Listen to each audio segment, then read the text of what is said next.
Okay, this lecture is over Module 2 from the curriculum. It's entitled Basic Switch and End Device Configuration. So we'll start with section 201, which is why should I take this module? And basically it's telling you that end user devices, which we'll talk about later, but things like computers and laptops and switches and intermediary devices as well, need an address called an IP address so that we can communicate with them.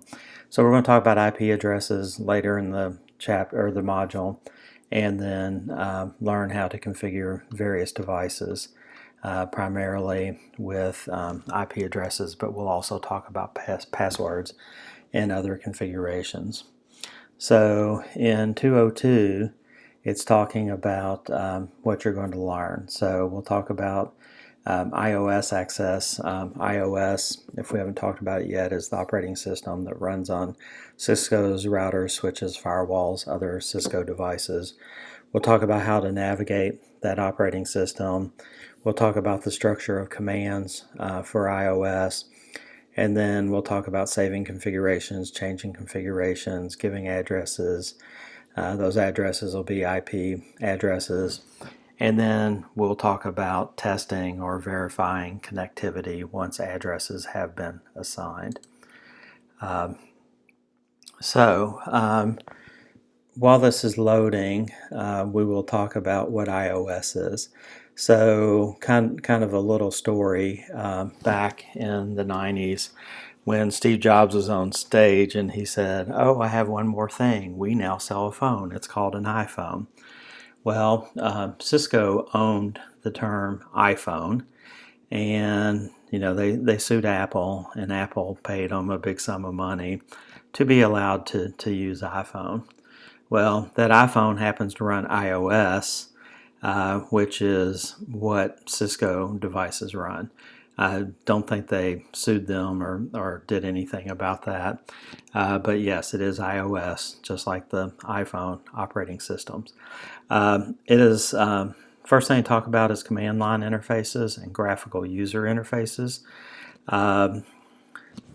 Unfortunately, the graphic for some reason did not load in the curriculum. But on the left, if you look at it, we have the stereotypical concentric circles where down at the heart of it you have the computer hardware. Then on top of that hardware you have something called a kernel, which is sometimes referred to as the heart of the operating system, but it's the main code of the operating system. There it comes. And then on top of the kernel you have something called a shell. And then the user interacts with the shell. And again, that's either through a command line interface, which we will see a lot throughout the curriculum, or on occasion a graphical user interface, which is going to be more likely if you are running Windows. So down here they have show you what a command line interface is if you're not familiar with that. But basically this is logged into a Unix machine. You have a prompt. They issue the ls command, which in Unix is the list command, kind of the equivalent of if you're running the command prompt on Windows, kind of the same as dir, and it lists all the files in the current directory and gives you a prompt back basically saying, okay, I issued that command, what would you like to do next? Graphical user interface is what we're used to having on a computer. We have icons, we have windows, we can move things around. It says it's much more user-friendly and maybe requires a little less knowledge of the underlying commands for the operating system. Purpose of an operating system. I really want to give you kind of more the 111 definition of the purpose of an operating system, which is to manage the computer's resources, provide a file system for storing file system objects, provides a way to locate and execute programs, and provides a user interface to deal with the computer. So here they give a slightly less accurate description. So you use a mouse to make selections and run programs. That's true if you have a graphical user interface. You can enter text and text-based commands by running another program, and the output is to a monitor. In the case of a command line interface, you use the keyboard to run programs, use the keyboard to enter text and text-based commands, and again, the output comes to the monitor. So we saw an example before of a command line interface. We also saw a graphical user interface, the Windows operating system. But here they're showing you a web browser, which is also a graphical user interface. In this case, it's connecting to Cisco.com on a page that has software for a Catalyst 2960, which is one of the Cisco devices that we may talk about throughout the curriculum. As far as access methods, they're talking about access methods to Cisco equipment. Primarily switches and routers will be what we talk about in this course, but firewalls and other devices, this is true. So Cisco switches have a console port. You take a serial cable from a laptop and you plug it into the console port, you hit return, and you get a command line interface to the switch or router. I think they mentioned in the text somewhere a lot of routers used to have, and some still do have, an auxiliary port, which is labeled AUX. The purpose of the auxiliary port was, decades ago when you had dial-up to get into a computer. You could call a modem, and when you got a connection, it would give you a connection to the auxiliary port. It behaves exactly like the console port, but it was so that you could remotely manage your Cisco networking devices if you needed to. I would have put the table in slightly different order. Next came Telnet, which is a way over the network to interactively log into a computer or a switch or a router. We had Telnet for years, but Telnet is insecure. Your user ID, your password, and your complete conversation goes over in clear text, which means if somebody has something called a sniffer, they could see your traffic and maybe read messages or emails or see what you were doing, possibly see passwords, that type of thing. So that was replaced with Secure Shell. Secure Shell is for remote logins, just like Telnet, but everything's encrypted. Your user ID and password that you use to authenticate is encrypted, and then once you're logged into the device, everything you do and all the output you get is encrypted as well. If you're going to log in through the auxiliary port or the console port, you need something called a terminal emulation program. A terminal is a device that you used to use to connect to a computer. As computers got more capable, they came out with programs that emulate a terminal. That is, you get a rectangle on your screen and it behaves as if it was a terminal. There are three of the more popular terminal emulation programs listed here. The first is PuTTY. That's what we usually use at BCTC if we're teaching online programming classes or Unix classes to log in. PuTTY's a really nice program, has lots of features. You go in and there's lots of things here, but really all you have to do is give the host name. Say you want port 22, which is SSH, and then you click open, and then it'll give you a login prompt to whatever device you're going to. TerraTerm is another program. Again, you're presented with less options, but you give a host. You want SSH on port 22, and then you click OK, and you get a connection. And then I've had a lot of students in the past who like Secure CRT. I'm pretty sure Secure CRT costs money. But again, what protocol? SSH. So it's going to default to the SSH port, which is port 22. You type in the server or device name, click connect once you put that information in, and it will connect you to the device. So 216 is a check your understanding over the material that we just talked about in section 2.1. Like always, you can do that on your own.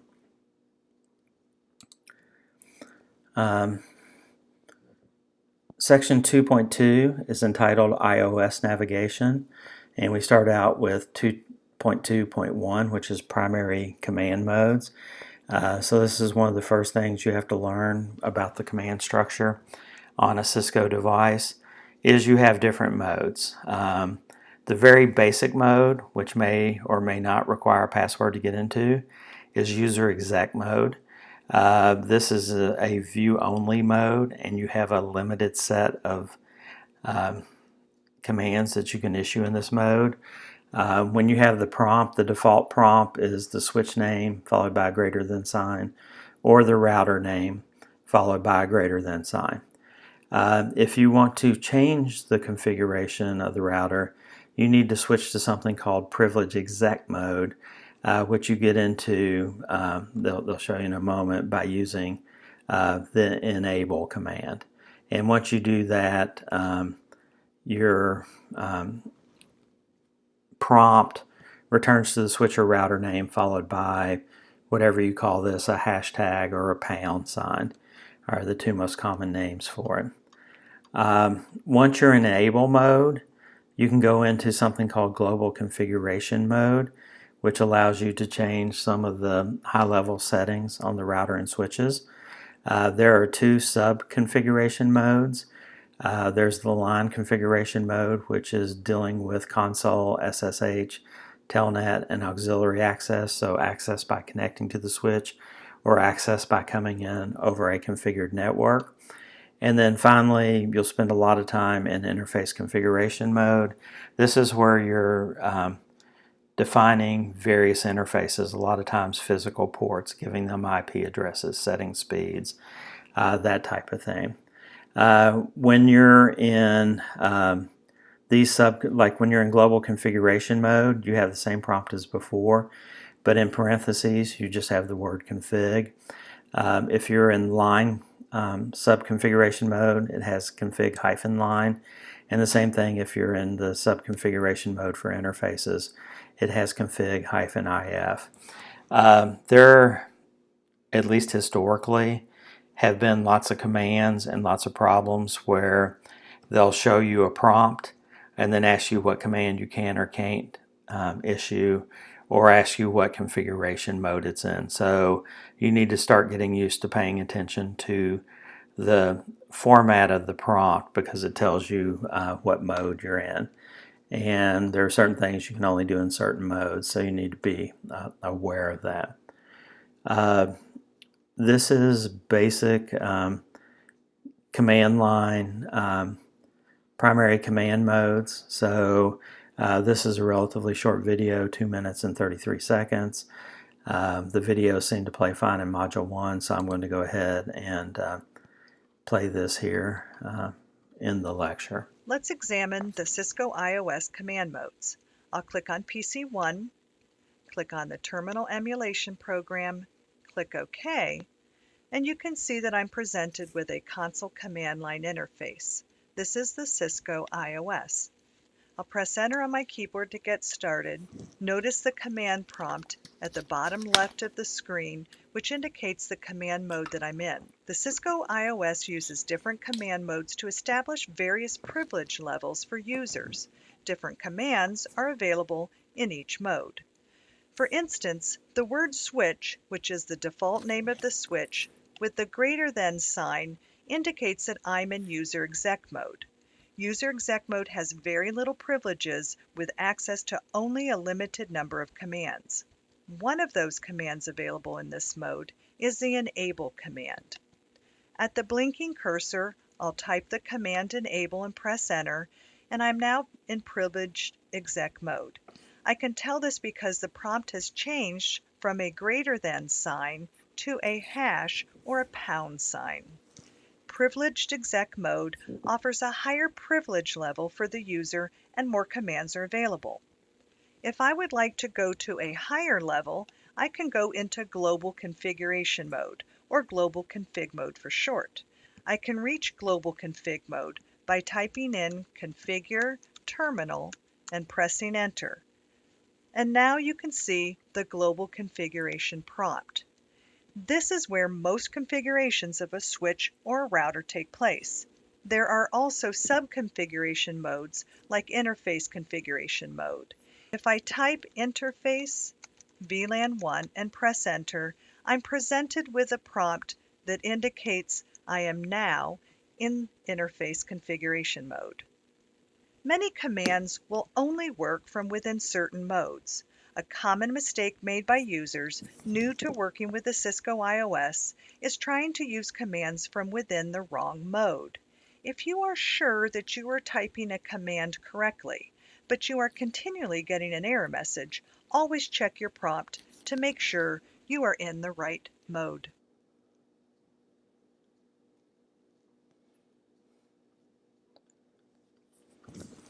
Okay, and the one thing I want to mention before we move on to the next section is they were showing you this from inside Packet Tracer, and they clicked on a device in the Packet Tracer topology and noticed that the window popped up and said, hey, do you want a console port to this?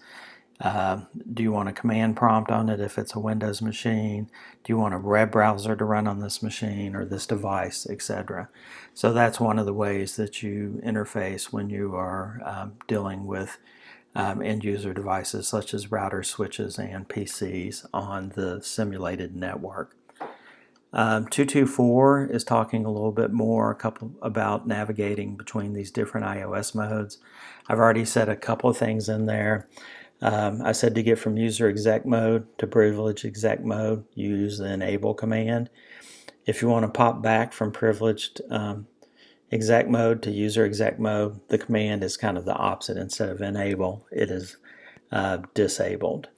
So down here, they show that you did configure terminal. iOS will accept kind of shortened versions. Like if I want to do a configure terminal, I usually say config space T. So config is unique to the command configure, and as far as sub parameters, T, there's nothing else that starts with a T. So I don't have to type terminal all the way out. I can simply say, like I said, config T. So here, they're in global configuration mode. We can tell because of the config here. They go into line console 0, and they're in the sub-configuration mode config-line. You can exit to get back to global configuration mode. You can use to get from any sub-configuration mode all the way back to the privileged exec. Instead of doing exit twice, you can say end, and it will take you all the way back to, in this case, privileged exec mode. Here they entered config interface. They were in line configuration mode. They said they wanted to configure interface fast Ethernet 0/1, and it dropped us into the sub configuration mode IF for interface. 225 is a video explaining the stuff in the previous section. You can watch it on your own. It's 3 minutes and 52 seconds. In 326, they're introducing you to a new type of activity that you will have throughout the curriculum, which they call syntax checker activities. So they will ask you to do something. They will expect you to enter the iOS commands, and then it will tell you whether it is right or wrong. It's kind of a scaled down packet tracer. You know, you can't just go crazy and issue all kinds of commands. It wants you to issue exactly the commands that it's looking for. And here's the very first one. You know, for example, it says, what do you need to do to enter privileged exec mode? Well, I need to be on the, in this case, switch. I need to type enable, and now I'm in user exec mode. Now it's telling me, you know, a lot of times it doesn't give you the commands. I just noticed it's giving you the commands here. So I can type disable and hit return. Then it's telling me to re-enter it. And now it's telling me to do a config T, etc. So a lot of times, like I said, they don't tell you exactly what to type. If you're having trouble with one of the things it's telling you to do, you can click the Show Me button, and it will tell you that command. And if you click Show All, it'll give you the answer for everything it's asking you to do. So the intent is for you to try it on your own. Maybe you show me once or twice if you get stuck, and go back and practice. 2208 is a check your understanding on section 2.2 of the curriculum. As always, you can do that on your own. And we'll move on to 2.3, which is entitled the command structure. And in particular, they're talking about the command structure of iOS commands. So what we have here is we have a prompt, which is the device basically saying, hey, I'm ready for you to tell me what you want to do. There is a command that you'll use quite a bit, which is show. The show commands are some of the first commands you learn on all iOS devices. You will then have a space, and there will be keywords or keywords and arguments. So I want to see the IP protocols. Down here, this command only has one argument, or at least one they're showing us, which is the ping command, which is used to test connectivity. So they're saying I would like to ping the machine 192.168.10.5.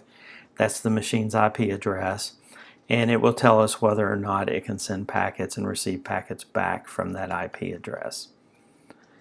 232 is talking a little bit more about the syntax check and telling you how you're going to see commands. Things in boldface are the command like bold and trace route. Things in italics are descriptions of arguments for which you need to supply values. So ping IP address, okay, ping 10.10.10.5. Or trace route to an IP. So I want to trace route, and we'll talk about what these commands are a little bit down the road, 192.168.254.254. If there are different things you can do, if there are different things that can go at this location, there will be curly brackets, and it says either the word static needs to go here, or time with a specified time needs to go here, or we need to tell a type. Is it an absolute or is it an activity type? So that is showing you, it says syntax check, but I would really call this the syntax structure of iOS commands and how they're going to tell you what the commands are. We have a help feature built into iOS. The main thing here is to understand that we have something called context-sensitive help. That is, if you need help with a command or a list of options that can go in a particular location, you can simply put a question mark there. So if you type CO question mark, it'll show you the config command and any other command that starts with CO. If you type the word configure, put a space and put a question mark, then in the context of where that question mark is as an argument, it will tell you all the things that can follow the command configure. So this is a real handy thing, especially when you're first learning the iOS commands. 234 is going to show you this. I think I'll let you watch this on your own. It's about 4 minutes and 1 second long. 235 is talking about hotkeys and shortcuts. There's several tables here. The first table, unfortunately, they're all labeled keystroke and description and don't have a really obvious description of what's in the table. But the first table is command line editing. So while you're entering a command, these are things you can do. If you type tab, it will complete a partial command. So if I say CONF and hit tab, if CONF is unique to the word configure, it'll actually spell the word configure out. Then I could do space T. It would take that, but if I want to see the whole thing, I could hit tab, and it would change that T into terminal. Backspacing deletes things. You can move back and forth between arguments. You can delete single characters. You can delete words, that type of thing. So you can read through here. Usually tab and backspace will get you by just fine. When you issue a command that is going to show you more than one screen full of information. It does the behavior of what was originally the Unix more command.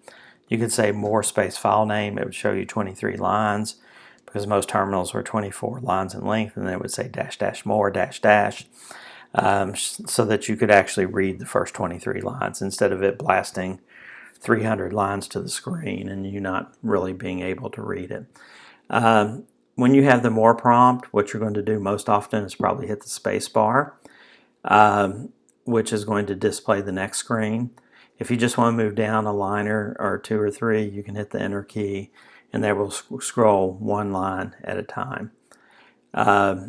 Any other key besides space and enter will drop you back to whatever mode you're in, and usually privileged exec mode. And then finally, you have a table that tells you the commands for exiting operations. Control C is a break. It will break whatever is going on and take you back to the command prompt. Control Z, when you're in any configuration mode, ends the configuration mode and returns. So Control Z is possibly a quicker way to do what we saw a few sections ago with the end command. And if you're in something where we're doing a DNS lookup, a trace router, a ping, things that you may be familiar with from 111, Control Shift 6 will break out of those operations. 236 is a video talking about the things we just talked about in 235. It's about 6 minutes and 1 second long. You can watch that and see some real-life examples of those hotkeys and shortcuts in use. And 237 is a packet tracer activity. Again, I want to point out, because evidently a few people missed it before, this thing with the Adobe icon, this button is how you download the PDF file that is in the instructions. And if there's a PKA file that you're going to read into Packet Tracer, it'll have this little icon which is supposed to look like a download. So this is the instructions, this is the Packet Tracer file that you need to download. I am going to assign PKA. The PKA stands for Packet Tracer Activity. So I will assign PKA 2.3.7. So watch for that to appear in Blackboard in the near future. 238 is a lab. It's called Navigating the iOS. The same title is here, specifically telling you that you're going to use Terraterm to do that. This is if you have an in-person class and you want to do this on physical equipment. It's basically the same as Packet Tracer 237, so I will not be assigning this.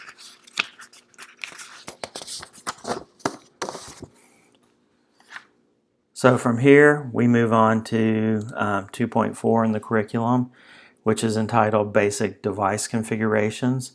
So we're going to talk about some things we need and some commands to configure devices. So the first thing they start with is device names. So we've seen pretty generic switch greater than, router greater than. Those are the actual name of the devices. But when you're doing this in real life, or you have multiple routers, you would like to give them names so that you know that you're on the right device, and hopefully names that make sense. So down here in this figure, we evidently occupy 3 floors of a building, and the switch on the first floor is called switch floor 1, switch floor 2 for the second floor, and switch floor 3 for the third floor. So we give it names so that we know which, in this case, switch we're dealing with. There are some naming conventions. These are things that have to be true for a name, in this case a host name, to be considered valid. It has to start with a letter. It cannot contain any spaces. It can end with a letter or a digit. You can use only letters, digits, and dashes. And it has to be 64 characters in length. So you can see how this conforms. Also, another thing is the names are case sensitive. So whatever you type those in as, in this case, capital S, capital F, it's going to preserve that. Now, the way you give a device a name is by going into global configuration mode. So we do the configure terminal, and then there's a command that we haven't seen before called hostname. And you say hostname space whatever you would like to name that device, and that is now the name. Down here, often we use the no word to mean the opposite. So if we wanted to remove a host name from a device, instead of using host name, we would simply say no host name. We can also have passwords to protect our devices and their configuration. You really want to have good passwords that somebody's not going to easily guess. The last thing you want to do is configure switches using the passwords that we use in the Cisco classes, which is, they'll tell us later, Cisco class or student is used quite a bit. So the last thing you would want to do is use those passwords on your networking devices, because that's probably the first thing somebody else that's been through the CCNA training would try. It's good to use passwords that are more than 8 characters in length. You should use a combination of characters. They mention uppercase, lowercase, numbers, special characters, and or numeric sequences. I slightly agree with this, or disagree with this. They say avoid using the same password on all devices. If you come up with a good password, I don't see anything wrong with using that on all the switches that you do. Right here, Cisco in class, they're telling you is used quite a bit. They're weak and they're easily guessable, especially if the person knows this is a Cisco device. And I would also throw student in there because occasionally student is used. 243 tells you how to configure the various passwords. You can go in and password protect the console. In this case, they set the password to Cisco. You can go in and give the enable secret. So to get from user exec mode to privilege mode, the password in this case would be class. And then down here you can configure VTYs. This is an abbreviation for virtual teletype devices, which is what a terminal used to be called. So basically it's saying you can have up to 16 virtual TTYs, and the password on all those is Cisco. So if you telnet into the switch or SSH into the switch, the password that you're going to use to get on is Cisco. Now then, they get a little, there's kind of a chicken and egg problem with this section, is they need to mention something called the startup config and the running config, which we will talk about in more detail. But a lot of times you want to view the configuration. So here you're saying show running config, and if you do not do the service password encryption, which they're showing you here, this would actually say Cisco in class or class in Cisco, whichever way it was. But if you turn on the service encryption, when you say show the running config or show the startup config, it will have encrypted passwords here, so somebody can't look at the running or startup config and figure out what the passwords are. 245 talks about banner messages. These are sometimes called message of the day on like Unix machines, for example. So if you log in, it will give you whatever relevant information. It was intended to tell you about problems with the system or changes in the system when this was originally done on Unix machines. But they did this, if you go into configure T mode, you can say banner, message of the day, authorized access only. So if somebody connects to your router and hits return, they're going to see this message that says authorized access only. So you enclose whatever you want your message of the day to be within pound or hash marks.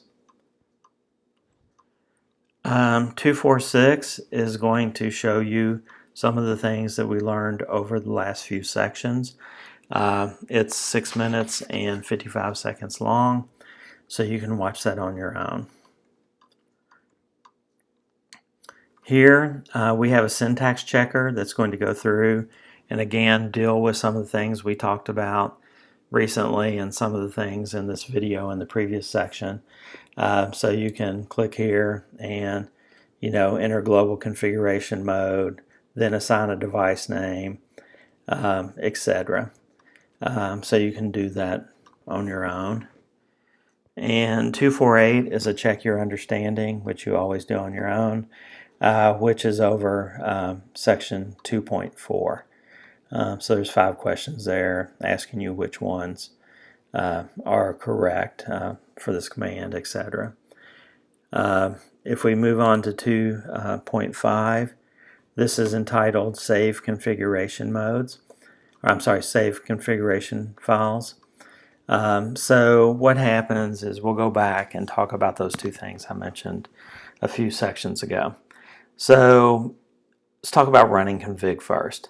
The running config is exactly how the device is currently configured and stored in RAM on the device. So it is actually the configuration that is currently controlling the iOS operating system. In the startup config, which is stored in non-volatile RAM, is the configuration that is loaded when the machine is started. It used to be that one of the first iOS commands you learned was copy run start. And what that did is you had an OS running, you made some configuration changes, you were happy with those configuration changes, and you wanted to save them so that if the device was powered off and back on, you would have that running configuration.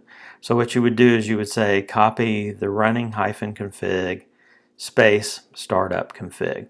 So take what's in RAM, put it in non-volatile RAM, so that is what's loaded the next time the operating system is booted.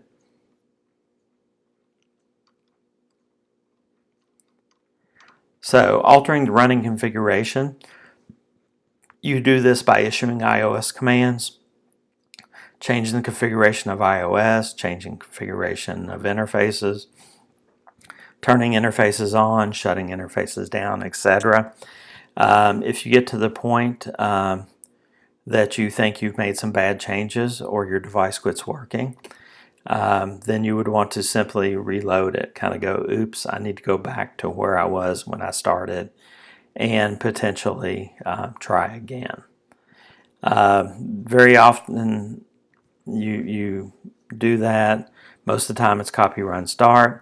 Very rarely would you issue erase startup config, but that would actually delete the file from the non-volatile RAM. 253 is a video showing you information about the startup config, the running config, and altering it. You can watch that on your own. It's 7 minutes and 8 seconds long. 254 is talking about how can we capture this configuration to a text file. A lot of times in a production environment you would copy it to an FTP server so that you could pull it back down. We'll talk about that later. But a simple way to grab the configuration is by doing a capture. In the case of PuTTY, they're showing you that you go in and you connect to the switch. You would then go under options controlling session logging and saying I want to see all session output. You can browse to or enter a log file name and then hit open, and then at that point you would go in and for this example you would say show running config. It's going to tell you it's building the config, and then it's going to display anywhere from maybe 20 to several hundred lines of configuration depending on what you've done and how big the switch is. And then you can go in and say turn logging off. So you will have the running configuration. There might be a little bit of garbage before the show running config command that you can delete, and then maybe there's at least a prompt or some other stuff down at the bottom that you might need to clean up, but then you're left with a text file that has the running configuration mode. So, why would you want to do that? Well, maybe you just want a printed record of what the configuration is at a point in time that you're going to save on your machine or something like that. Uh, when we used to do this before we had Net Labs and before Packet Tracer was an integral part of the curriculum, we would go through and configure devices during class, and then the next class would be starting from that configuration point, do something else. Well, there may have been 3 or 4 other Cisco students in there messing around with the configuration. So a lot of times what you would do is you would save that to a file server or save it to a flash drive, and then when you went into class, the next class meeting, you would reload the configuration to make the device like it was when you left class, the class before. Okay, 255 is a packet tracer activity on configuring initial switch settings. I do plan to assign this, so watch for it to appear in Blackboard.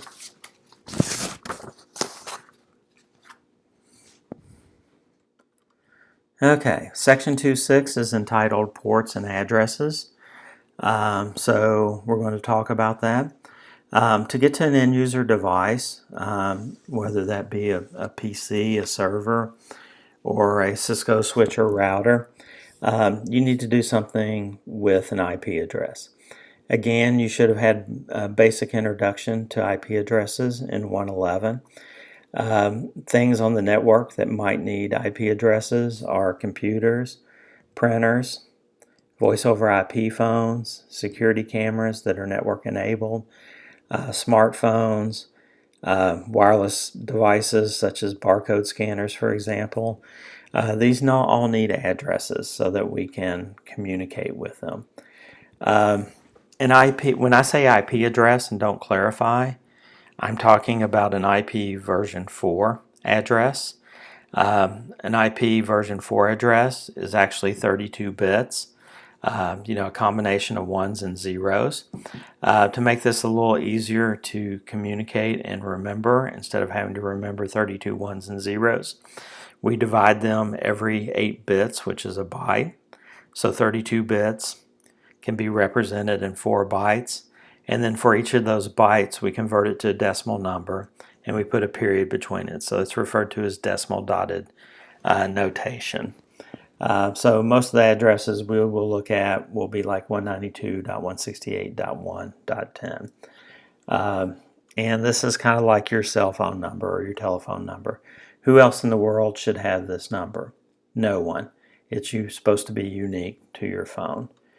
If we're on a PC and we go into the networking properties and click on TCP/IP version 4 properties, we'll come up with this window. We'll talk a little bit more about some of these things, but here we're doing what's called manual configuration. We're giving the IP, the subnet mask, and the default gateway to communicate with. This is another thing I harp on, so you should think, gee, this may be a question on our midterm, and that is, what are the 3 pieces of information that need to be configured correctly for a device to communicate over the internet, capital I. We need an IP address, which uniquely identifies the device. We need a subnet mask, which we'll talk about in great detail later, that helps us figure out what network this device is on. And we need a default gateway or a default router. 2 names for the same thing. If I don't know how to get a packet to a destination, I'm going to send it to my default gateway, and the default gateway will know how to get it to its next hop, which will know how to get to the next hop, etc., until the packet makes it to the destination machine. And then if you use manual IP address, you usually manually configure your DNS servers. We'll talk about DNS servers in great detail, but at this point, the purpose of a DNS server is to convert host names to IP addresses and vice versa. So when we talk Cisco.com, I just told you we need an IP address configured. It will convert Cisco.com into an IP address that we can use to communicate with Cisco.com over the internet. We will talk about IP version 6 addresses. IP version 6 came about because we were running out of IP address space. We'll talk about that in more detail down the road. But IP version 6 addresses are 128 bits, which is exponentially more hosts than we can have with an IP version 4 address, and it is represented as hexadecimal. So here is a representation of the IP version 6 address. Instead of having a subnet mask, we have something called a subnet prefix, which tells how many bits are in the network portion and how many are in the network portion.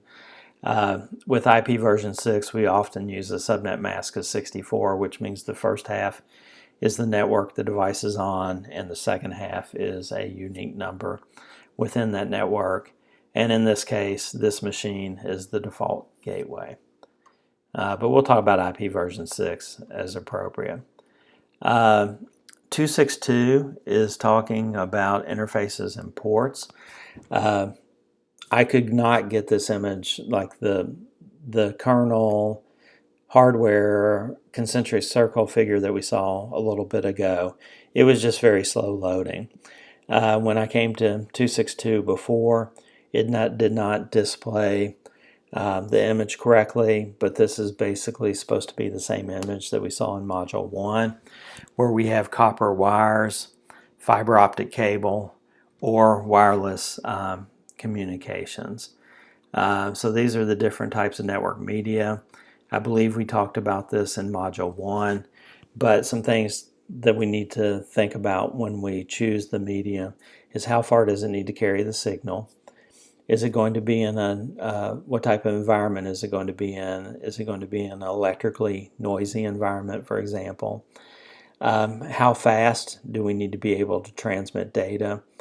And how much does it cost to actually buy the media and install it? And we talked about previously that fiber optic is much more brittle, much more expensive, and much more difficult to install because it is kind of, I guess fragile would be a better word than brittle.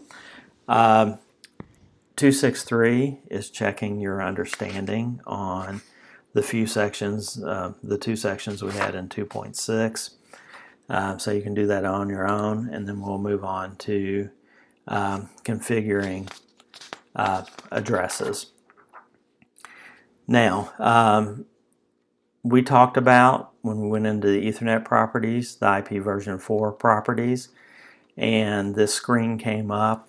I've already told you that if we click this button and say, I want to type in this information, that is referred to as manually configuring your IP address or your networking information. Some people may call it hard coding as well because you hard coded it in, you typed it in. It's not going to change without you coming back to this control panel and changing it. So the alternative to hard coding or manually giving IP addresses is for them to get it dynamically or automatically. And there is a protocol called DHCP, which stands for Dynamic Host Configuration Protocol. And if you go into your TCP/IP properties and say, I want you to get this information automatically, what happens is when the machine comes up, it broadcasts something called the MAC address and says, hey, I'm here. Does anybody know who I am? Or are you willing to give me an IP address? And hopefully at that point, the device comes back, the DHCP server comes back and says, yes, use this information. And once it gets that information, it will plug the IP address, subnet mask, and default gateway into this control panel for you. Here is a syntax checker. It says it's on a PC. Obviously, this is the command line interface. This is command or cmd.exe, the MS-DOS command prompt. And here's an example of where the syntax checker is not quite as good as packet tracer. So the command they're looking for is simply ipconfig. Most of the time, though, you do /all so that you see all interfaces. And what it's going to do is it's going to tell me, no, you entered the wrong command. On a PC, that technically is correct, but they're just simply wanting me to type ipconfig. And then it will come back and say, hey, from cisco.com, this is the IP version 6 address I have. This is my IP version 4 address, subnet mask, and default gateway that I got dynamically. So that's 273. 274 is talking about virtual interfaces, in particular switch virtual interfaces. By default, all current switches have a VLAN 1, which is the way to connect in and manage the switch, or at least one way to do that.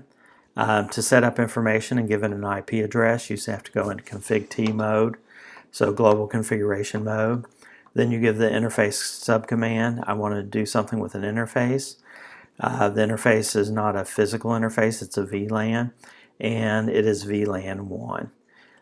Then what you do is you say IP. I'm going to do something with IPs. In particular, I want to give an address.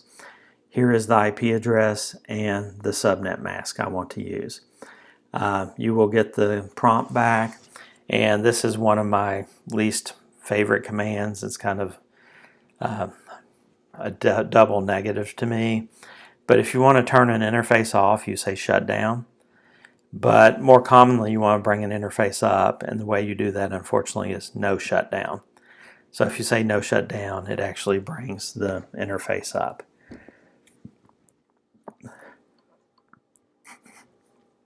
This is a syntax checker activity. Just make sure you can duplicate and understand these commands that we dealt with when section 274. And then in 276, we have a packet tracer entitled Implement Basic Connectivity. I will be assigning this packet tracer activity, so watch for it to appear in Blackboard. Now then, once we've configured devices, to make sure they work correctly, we do something called verifying connectivity. And the way we do that is with the ping command. You can watch this video on your own. It talks about connecting a console cable to the PC, using terminal emulation program, going into enable mode, and then the global and interface subconfiguration modes, and bringing it up. So it's duplicating a lot what we saw. So this is a 4-minute and 35-second video on these things. This is a little different. Primarily, you would just watch the video, but if you wanted to follow along or practice this yourself, there actually is a packet tracer file associated with this video, and it's the packet tracer file that they used to make this video. Testing end-to-end connectivity. We use something called the ping command. Again, you probably should have been exposed to the ping command when you did the couple of networking chapters in 111. But the ping command sends small packets to a device, which hopefully if the packets make it there, the device echoes it back. And from that, you can make sure you can connect to that device is configured correctly, that your device is configured correctly, and that it can send packets and get packets back. So it's a very rudimentary test. Is the other device on the network and probably capable of you connecting to it? So you can watch that video. It's 2 minutes and 40 seconds long. And then from that, we go to 2.9, which is called Module Practice and Quiz. 291 starts out as a packet tracer activity for basic switch and in-device configuration, which is what we talked about in the class. So it gives you a table for you to figure out and then to log in and do the activity on your own. So watch for packet tracer 291 to appear, And then also, this is the first packet tracer, I believe, that's kind of very similar to most of the rest of the packet tracers as far as tracking what you've done correctly, what you've done incorrectly, and giving you a score. So at some point in the near future, I will post a document that tells you when you have a way to check and get a score on your packet tracer, what I expect you to turn in, because this is a one-page assignment.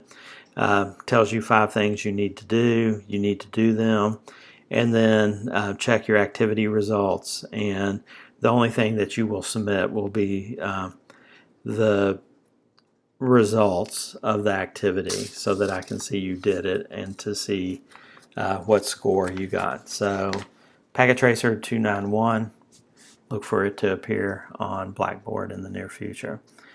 292 is kind of the physical lab version of this activity. So since this is an online class, I will not be assigning it, because basically it's the exact same as PKA 291. 293, what did I learn in this module? I'm not going to read this list to you, but it's a very long list of all the things that we talked about in this chapter that you should be able to do and recall. And then finally, the module quiz, you do that on your own. Again, this is not the quizzes that make up a fairly significant portion of your grade in the class. We will talk about that. They do them in module groups. When we finish module 3, I will be assigning a much more in-depth module group exam. When we get to that point, when we finish up module 3, we will talk about that in more detail. So that finishes up module 2. Like I said, a few assignments will appear in Blackboard, and look for the module 3 lecture to appear relatively soon as well.